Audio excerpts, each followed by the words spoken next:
Ford Everest. I've driven it before. I've driven a couple of different variants, and if you ask yourself why we see so many on our roads, the reason is simple. This is the latest version of it. I'm driving it here with a couple of enhancements and tweaks. On the outside, it looks pretty similar to what we saw before. However, that large imposing trapezoidal grille, a couple of enhanced lines, the lighting, as well as its new alloys give away that there's an all-new product going on here from Ford. But the big one is, much like we saw with the Ranger series of vehicles, it's the internal running gear, the components.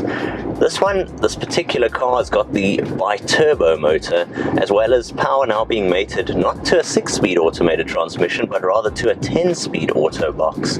You find it's a great combination of putting its power down, but also this Everest has always been a popular vehicle because it starts at an affordable price point and still offers 7 seating, true everyday usability.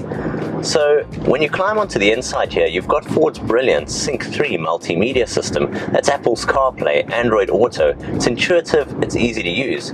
Up front of me here on this XLT, I've got this digital instrumentation cluster with all my readouts, steering wheel mounted controls, my climate controlled air conditioning, and easy reach, in this case, this 4x4 model, to the rotary select dial, which you can select whether you're on snow and ice, mud ruts, whether you're on loose gravel, and the car puts it into its best SUV modes. You've also got locking differentials, and it really is a true go-anywhere vehicle. Whether you have an Everest in 4x2 or 4x4, with its 7 seating ability and the XLS pricing starting from around 550,000 Rand, there's no wonder we see so many on our roads. This car makes a very, very solid case for itself.